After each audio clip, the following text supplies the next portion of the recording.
He pointed straight at him in front of the entire boardroom and said, "Coffee. Black.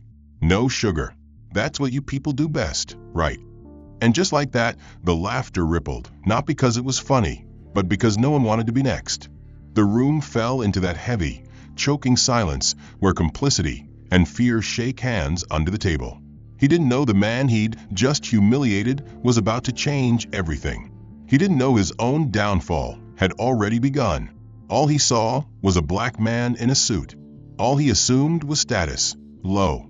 All he offered was disrespect, loud and public. What he didn't realize was who was watching and what that man was capable of.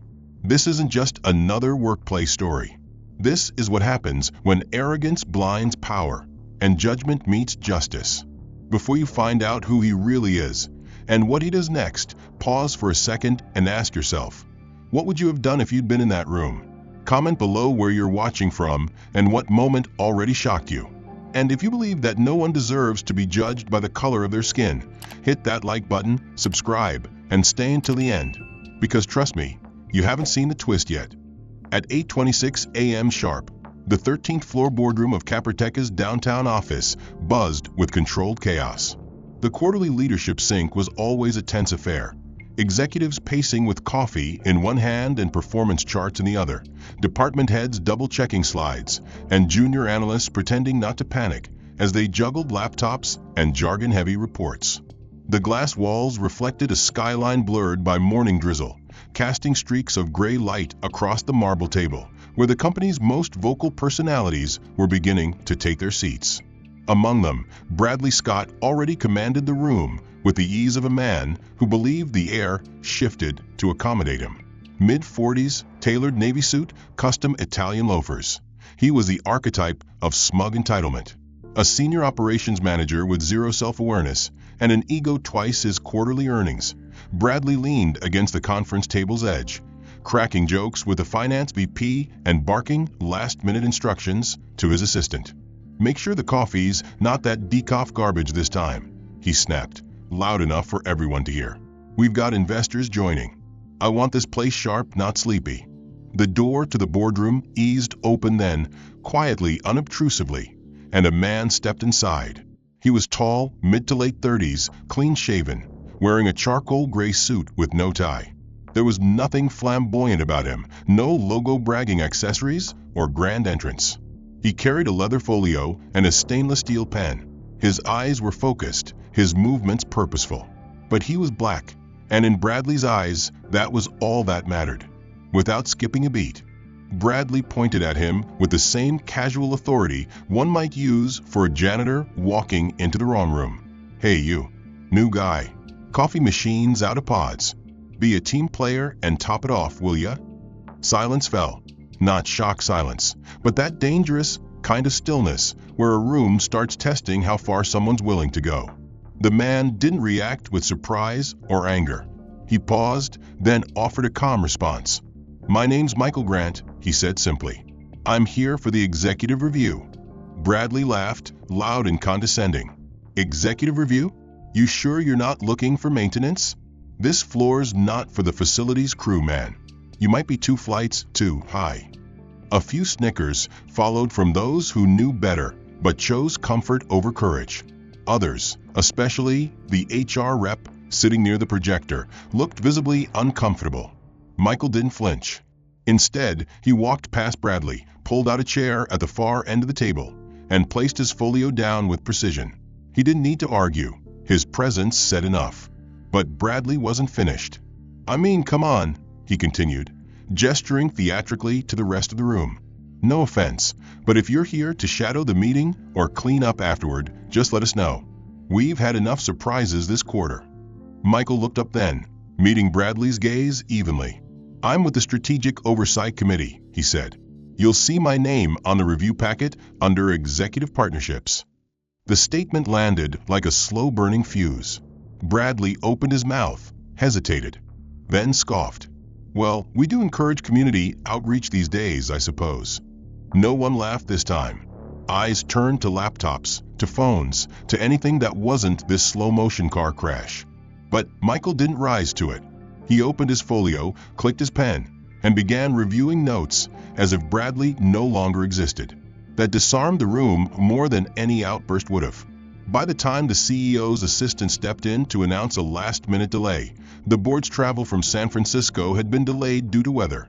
Bradley had already dismissed Michael from his attention span, confident that he'd put the new guy in his place. What he didn't know, what no one in that room yet understood, was that Michael wasn't just on the committee. He was the one leading the committee's review of Caperteca's leadership structure. The following Monday morning, the conference room lights flickered awake at exactly 9 a.m., revealing a carefully orchestrated chaos of charts, binders, and caffeinated ambition. It was the first major strategy roundtable since Caperteca's merger with Titan Equity Group, and every department head knew the unspoken stakes. Impress the new committee or risk becoming a line item in next quarter's restructuring memo. Michael Grant arrived early, as he always did, dressed in a charcoal suit with a navy silk tie and a demeanor as composed as a loaded weapon on safety. He took his seat near the center of the table without hesitation, flipping open his portfolio to a hand-labeled tab marked R&D Optimization. No one questioned his place today, not openly at least. Bradley Scott entered 5 minutes late, as if it were a show of dominance. He greeted the room with forced charisma, made a joke about Manic Mondays, and gave Michael a quick glance. Less hostility than last time, but not a shred more respect. The meeting kicked off under the direction of Emma Caldwell, the company's interim COO, and one of the few executives who seemed genuinely invested in results over posturing. "We're bleeding operational hours on multi-stage product rollouts," she said, motioning toward the slide behind her. "The question is, how do we close that gap without compromising innovation or burning out engineering?" As voices around the table began trading generic suggestions, Michael cleared his throat slightly and spoke. "If we realign the early development timeline around predictive deployment triggers," he began, calm and measured, "we can reduce unnecessary QA loops by nearly 20%. The key is shifting engineering validation upstream, not downstream." A few heads turned. It was sharp, actionable, and based on data he'd pulled from 3 merged case studies. Emma raised an eyebrow, clearly interested, but before she could respond, Bradley leaned forward with a smirk. "Interesting," he said, voice dipped in condescension. "But we're not in a TED Talk here. What we need is hard strategy, not feel-good ideas from outside the core process." The pause was deliberate. Everyone in the room heard what he didn't say. Michael didn't flinch. He simply nodded once and jotted something down in his notebook, unbothered. 2 seats down, a younger white associate named Kyle Morgan adjusted his collar and cautiously raised a hand. "Actually," he said, "what if we did move validation upstream? It could streamline pre-release testing if we," he trailed off, clearly realizing mid-sentence that he was rephrasing Michael's idea almost word for word. Bradley's eyes lit up. "Now that is the kind of thinking we need," he declared. "Kyle, I want you to draft that into a 1-page brief by end of day." "Good instincts." The room stiffened. No one said it aloud, but everyone saw it. Same idea, different skin. Michael closed his notebook without a word. Emma glanced at him, then at Bradley, then back to the agenda like someone trying to swallow a mouthful of glass. For the rest of the meeting, Michael contributed only when prompted. Not because he had nothing to say, but because he was already learning how deeply rooted the problem was. After the session, in the hallway outside the conference room, Kyle approached Michael awkwardly. "Hey, I hope that didn't come off like I was stealing your point," he said, scratching the back of his neck. "I just thought it made sense." Michael offered a faint smile. "Don't worry about it," he said calmly. "Just make sure your brief includes upstream QA alignment. Otherwise, they'll be drafting off your version of failure instead." Kyle blinked, nodded slowly, and walked away without another word. By noon, the brief had been submitted. By 3 p.m., Bradley had forwarded it to the CTO with a note that said, "Young Kyle is showing real potential." Michael wasn't copied. Michael Grant arrived each morning on time, his suit pressed, his briefcase neat, and his posture unwavering.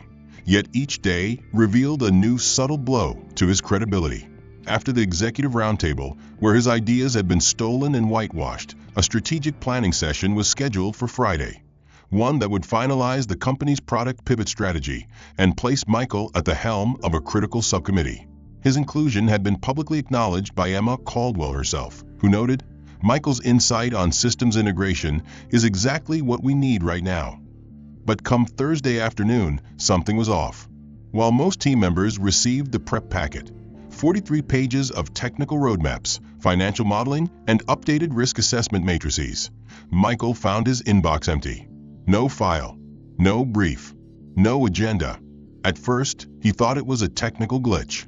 He checked his spam, reloaded the server, even called IT discreetly. "You're not on the internal recipient list for the Strategy Friday folder," they told him. "Looks like you were left off."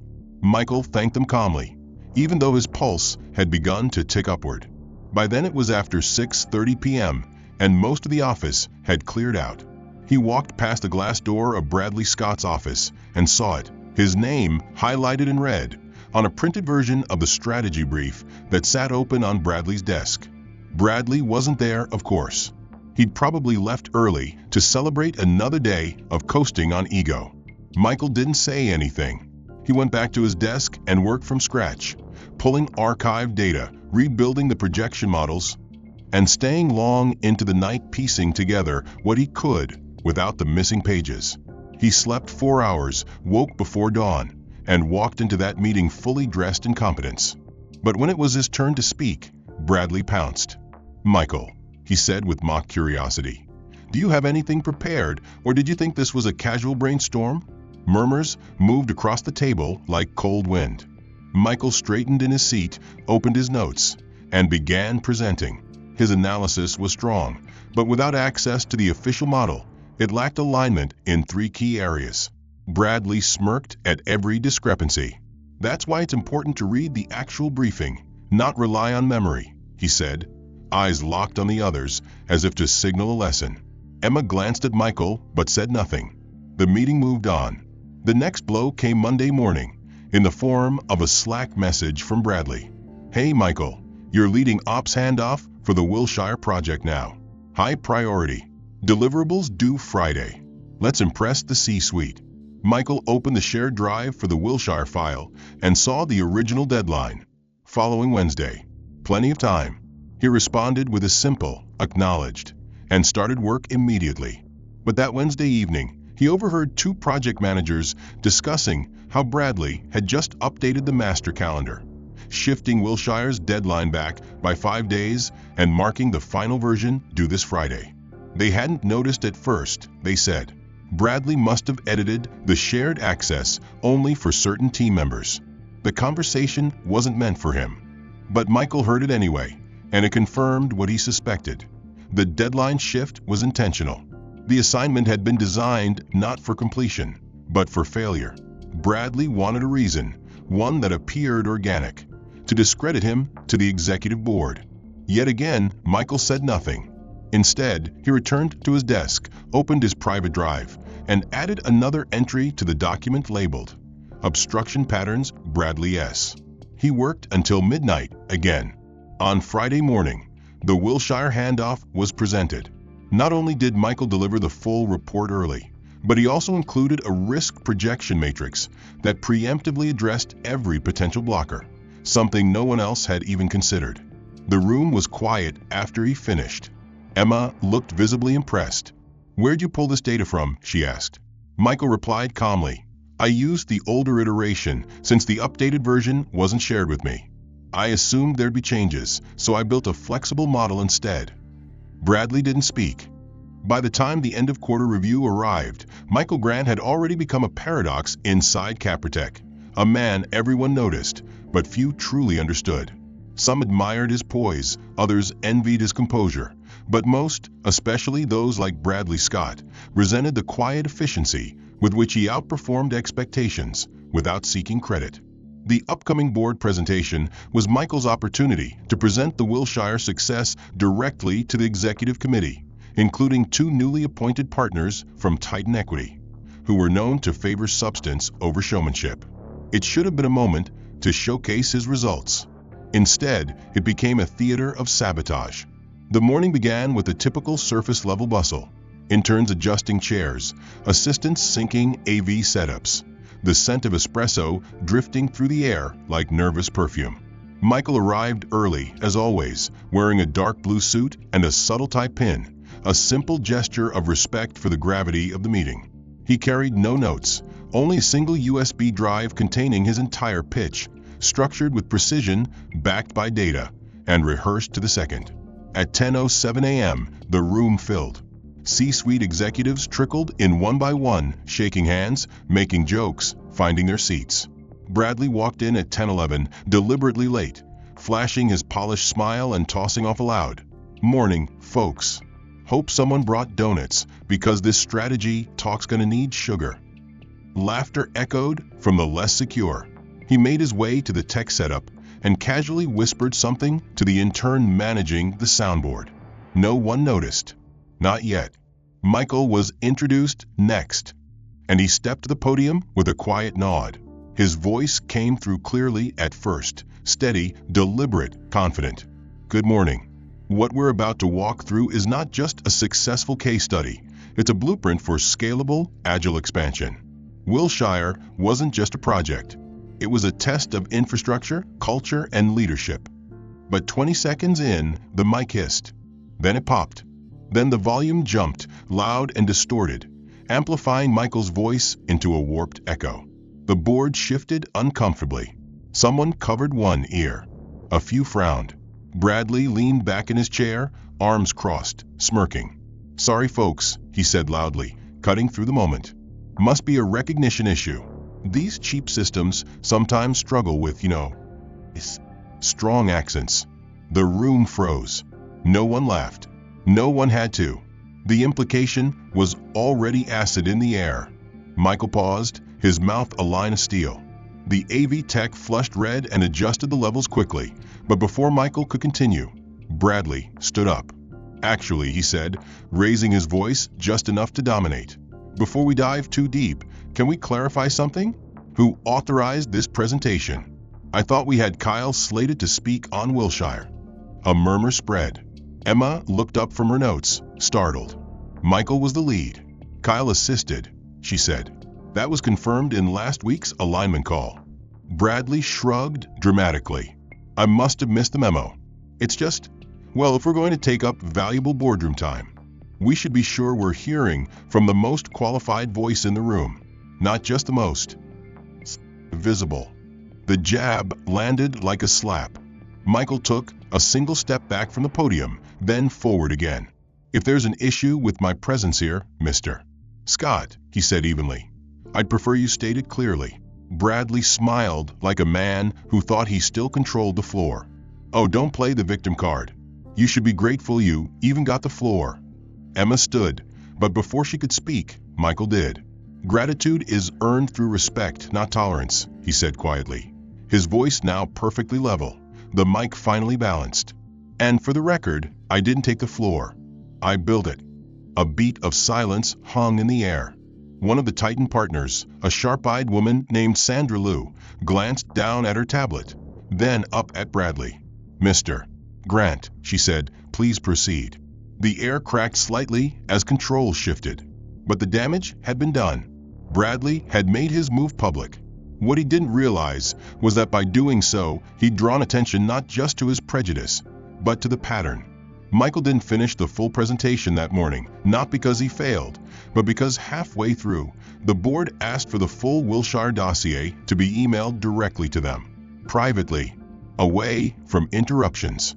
Michael stepped aside without fanfare, returned to his seat, and took a long breath. The meeting with Sandra Liu from Titan Equity had confirmed what he suspected. There were people at the top who were finally starting to question the dysfunction within the company's management chain, and more importantly, who was feeding it. Yet, even as the tide began to shift subtly in his favor, the undercurrent of institutional resistance pulled harder than ever.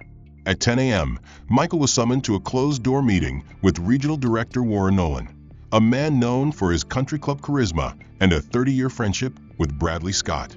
Nolan had a reputation for being smooth, but those who paid attention knew he only smiled when power was watching. His office overlooked the downtown skyline, a panoramic view that seemed almost designed to remind others where he stood, literally and politically. As Michael entered, Nolan didn't rise.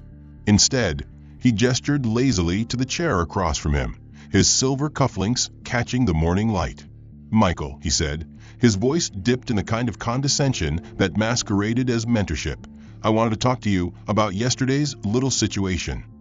Michael remained silent, posture upright, eyes steady. Nolan leaned back in his chair. "Look, I've reviewed the presentation. Solid work. But here's the thing. This team runs on cohesion. Culture fit. You're a smart guy, no doubt. But some of your style choices might be coming off as, well, a bit disruptive." Michael blinked slowly. "Disruptive how?" Nolan smiled, the kind that didn't reach his eyes. "You push too hard, too fast. You challenge without warming the room. That kind of energy. It doesn't always land well with the old guard. Maybe it's time to consider adjusting, blending in more. Think of it as an investment in long-term success."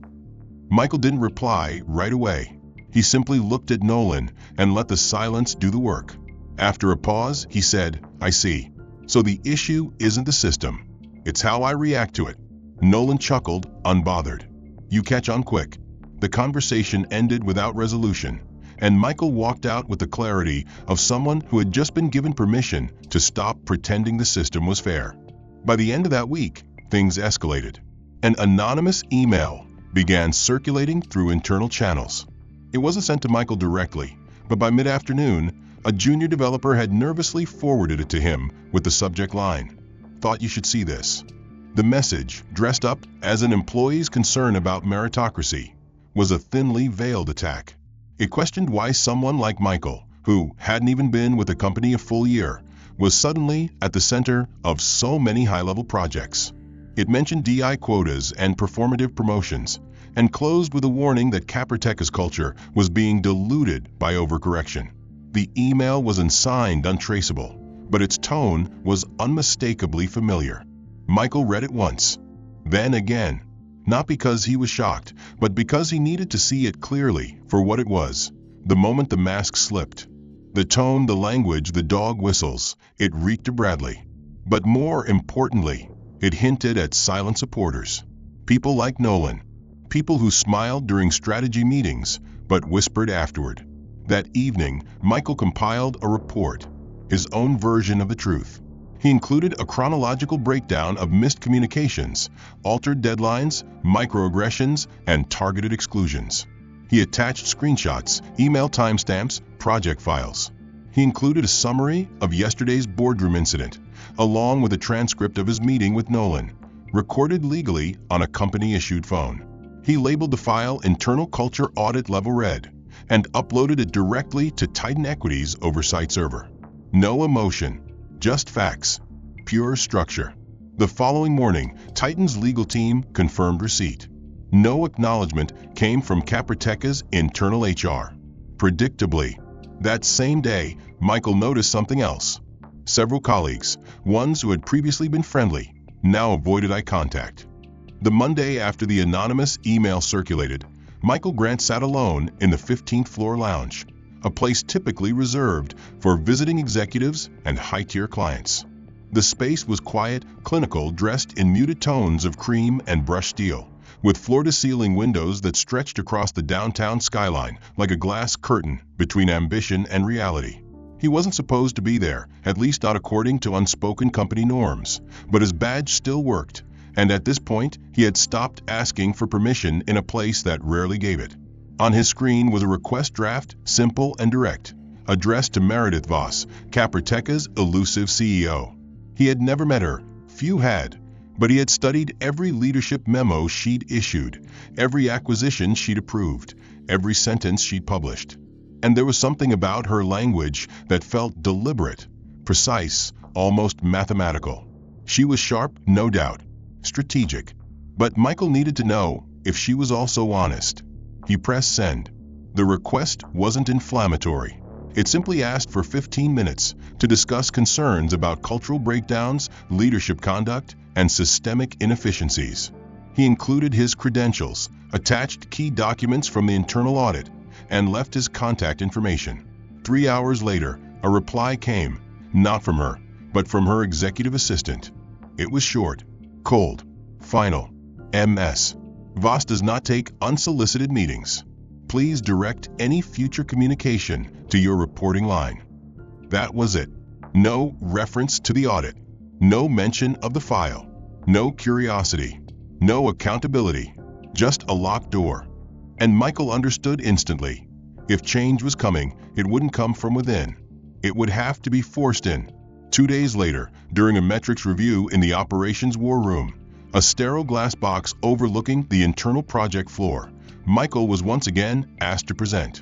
The agenda had been hastily thrown together by Bradley, of course, who somehow always managed to center meetings around himself while avoiding actual work. This time, Michael came prepared with a lean but surgically precise set of insights. Performance deltas between field teams, integration timelines for the post-merger toolsets, and most damningly, inefficiency data that pointed directly to legacy workflows championed by Bradley himself. The charts were clean, color-coded, and airtight. He barely finished speaking before the interruption came. "Wow," Bradley said, leaning back in his chair, arms crossed with theatrical amusement. "Very impressive. Did you borrow this from someone smarter, or did ChatGPT write it for you?" A few people chuckled nervously, unsure whether to laugh or flee. Michael looked at him, expression unchanging. "These numbers are pulled from Caperteca's own internal dashboards," he said evenly. "All validated and time-stamped." Bradley smirked. "Sure, but context matters, right?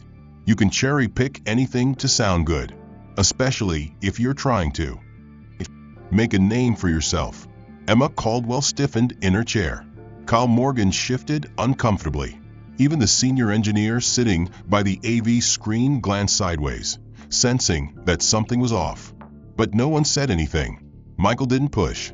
He closed his laptop slowly and leaned back, giving the room permission to be complicit in silence. "If there are no further questions," he said, voice calm as glass, "I'll let the data speak for itself." No one objected. The meeting ended in awkward quiet. Outside the glass room, as people began to shuffle toward elevators or whisper in corners, Michael remained seated. He stared out the window at the city, at the cranes building towers from dust, at the illusion of progress so many in that building clung to. The walls of Capertec, once arrogant in their silence, now seemed to hum with quiet uncertainty. Meetings ran shorter, HR started documenting more thoroughly, and Bradley, though still smug in public, had begun to show signs of unease. His jokes fell flatter. His outbursts came quicker. And most telling of all, he started asking questions about future changes in leadership with the nervous curiosity of a man who sensed the ice thinning beneath him. Then came the company-wide email, mandatory all-hands meeting Friday 9 a.m., executive auditorium. Attendance required. No agenda, no explanation, just a location and a time. By Thursday afternoon, rumors were already flying. Some said the company was restructuring again. Others guessed another merger, or worse, a round of layoffs. Bradley, meanwhile, made a show of feigning disinterest. But he couldn't resist holding court in the break room.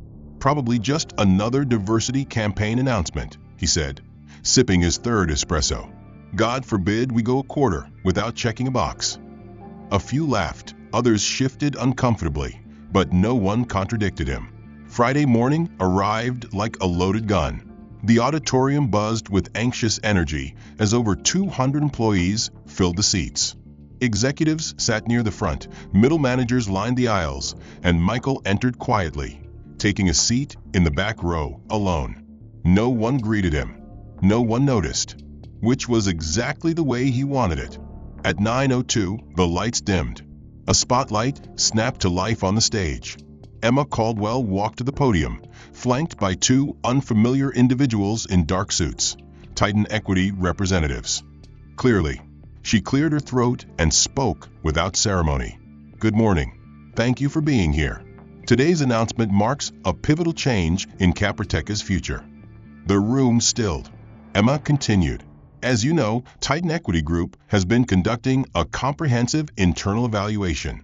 Based on those findings, we are announcing new leadership to guide this company into its next phase of ethical, sustainable, and accountable growth. Bradley leaned forward in his seat, his expression suddenly taut, as if expecting his own name to be called. Emma glanced down at her card, then looked back up. Please join me in welcoming the new Regional Executive Director for North America, Mr. Michael Grant. For a beat, no one moved. It was as if the name had been spoken in a foreign language, incomprehensible to those who had chosen not to learn it. Then Michael stood, calm, poised. The room turned toward him in stunned silence as he made his way to the stage. Emma stepped aside.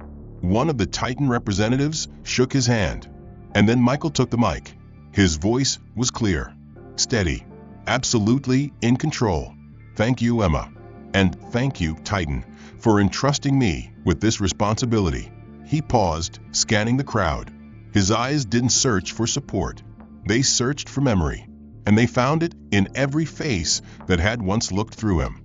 This is a company with potential, he continued. But potential means nothing if it isn't honest about its culture, its flaws, and the way it treats people who don't fit a certain mold.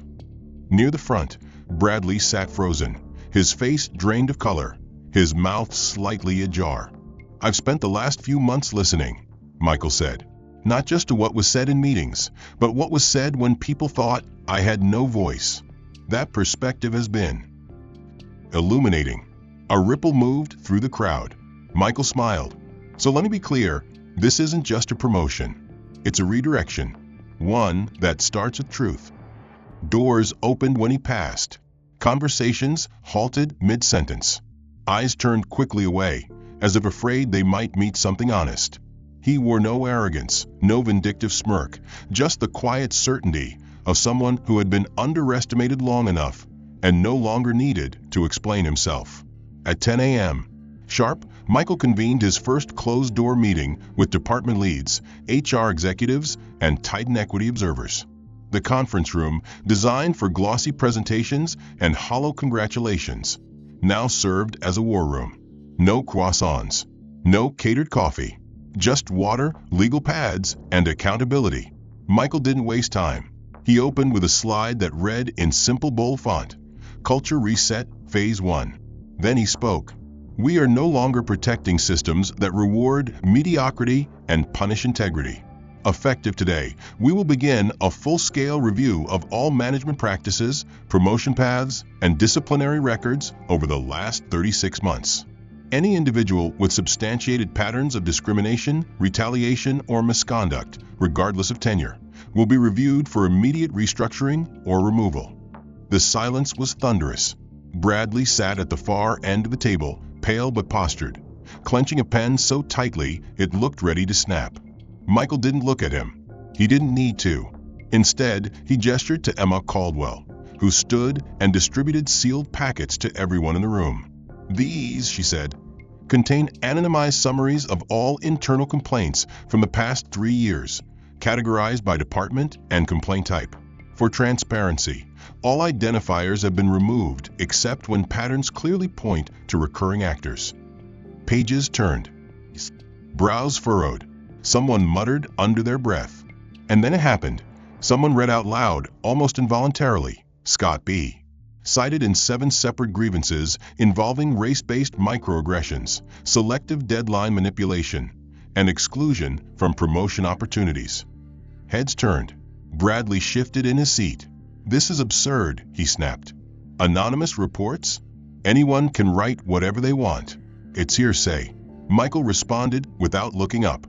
It's hearsay when it's once. It's a pattern when it's 7 times.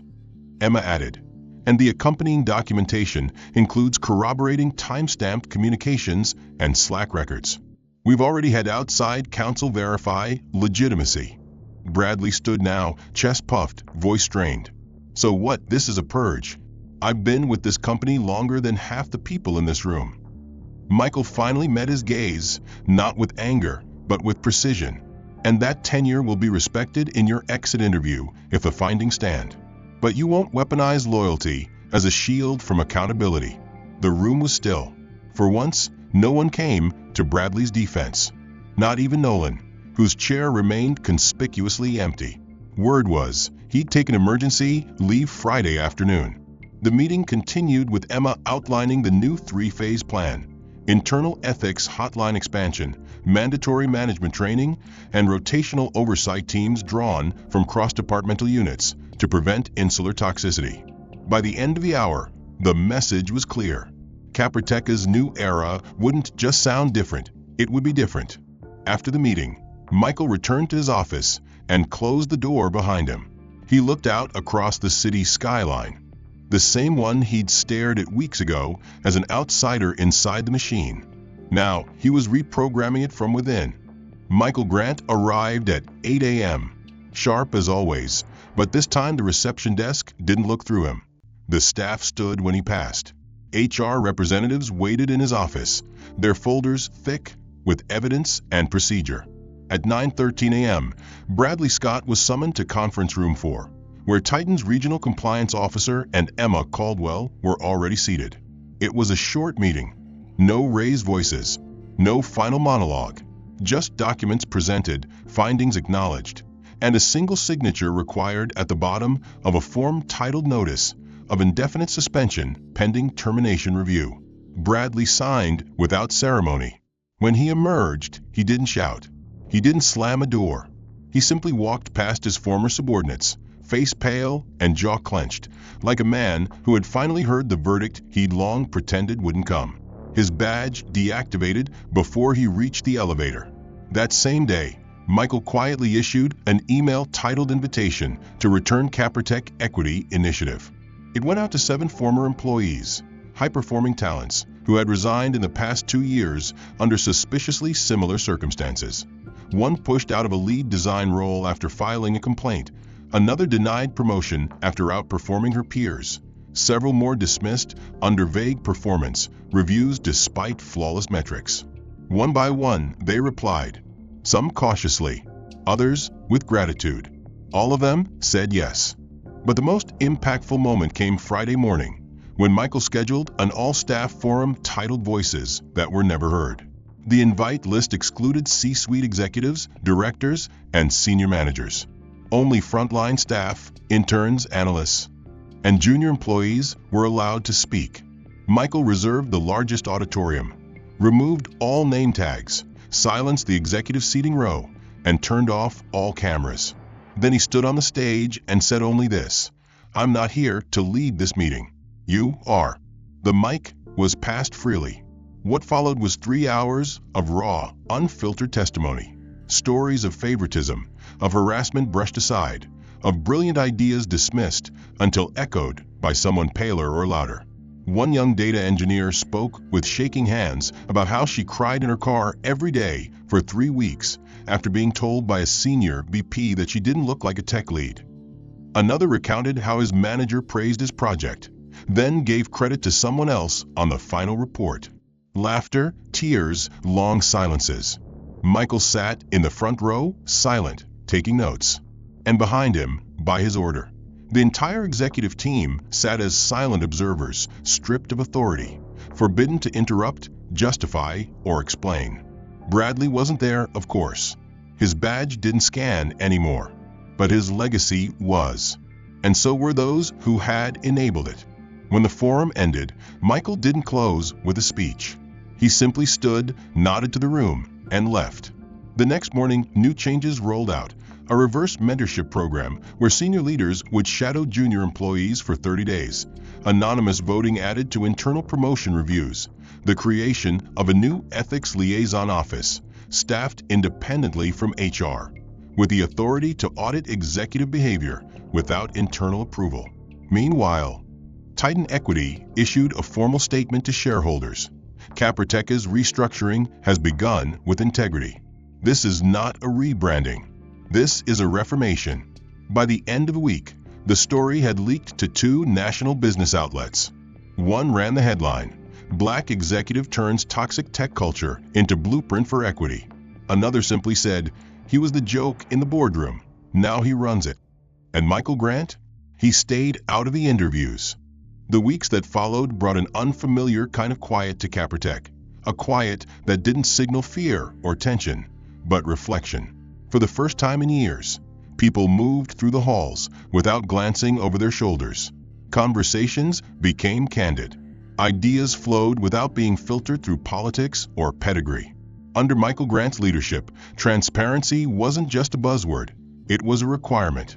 Yet even in the wake of sweeping reform and restored morale, there remained one name that no one spoke openly: Bradley Scott.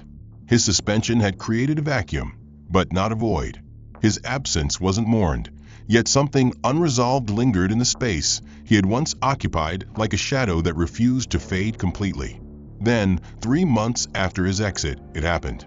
An email appeared in the company-wide inbox. The subject line read, "To those I silenced." It was signed simply Bradley. The message wasn't long, but it was clear. He wrote that he had taken the past 90 days to listen, to people he once dismissed, to systems he once abused, and to truths he once refused to face. He admitted he had led through fear, used power like a weapon, and made decisions not to build, but to protect his ego. He named his mistakes. He didn't excuse them. And, at the end, he asked only for a chance to learn. Michael read the message alone in his office that morning, the city quiet behind the window pane, his coffee cooling beside him. He didn't respond right away. He didn't need to. The answer had already been in motion. That afternoon, he stepped onto the 11th floor where the newly formed Leadership Renewal Program was being piloted. Internally, it was known as Second Chance Leadership, a bold, controversial initiative designed to rehabilitate managers with disciplinary records who showed genuine intent to change. Not everyone agreed with it. Some thought it too generous. Others thought it naive. But Michael believed in redemption, not as an obligation, but as a conscious, earned process. And Bradley Scott was the program's first applicant. When he walked into the orientation room a week later, he didn't look like the man who had once sneered across boardroom tables. His posture was less rigid, his voice quieter, his presence almost uncertain. He sat in the front row with a blank notepad, flanked by 2 other former managers with stories of their own. No special treatment, no former titles, just people learning to lead again. The program didn't teach spreadsheets or KPIs. It taught listening, empathy, accountability. It brought in former victims as speakers, hosted conflict simulations, and even required participants to mentor interns from underrepresented backgrounds. The goal wasn't to erase the past. It was to confront it, understand it, and make sure it wasn't repeated. Weeks passed. One afternoon, during a session on restorative leadership, Bradley approached Michael during a break. He didn't come with excuses or platitudes. He came with a simple question. Do you believe a person can become something they never were if they truly work for it? Michael studied him for a long second before answering. Not if they're trying to become someone else, he said, but if they're trying to become better, yes. That night, Bradley stayed late to finish an exercise on rebuilding trust. And when he submitted his first mentorship report 3 weeks later, it was handwritten, detailed, and signed at the bottom. Formerly Bradley the manager, now Bradley the student. Meanwhile, Capratech's story began spreading across the industry, not as a scandal, but as a case study. Other companies called. Universities invited Michael to speak, but he declined most of them. He knew this work wasn't about public recognition. It was about private courage, the kind that took place not in headlines, but in choices made when no one was watching. On the 1-year anniversary of his appointment, Michael stood before the company, not as the hero of a comeback story, but as a builder of something new. He spoke little. Instead, he invited 3 junior employees to speak about the changes they had seen, the promotions they had earned, the culture they now believed in. And as applause filled the room, Michael smiled, not because he had won, but because they had all stopped losing. The end. If this story moved you, don't forget to like and subscribe to support more powerful narratives like this one. Where in the world are you watching from? And which moment in the story struck you the hardest? Was it the reveal in the boardroom, the anonymous email, or Bradley's final transformation? Let us know in the comments. We'd love to hear your thoughts.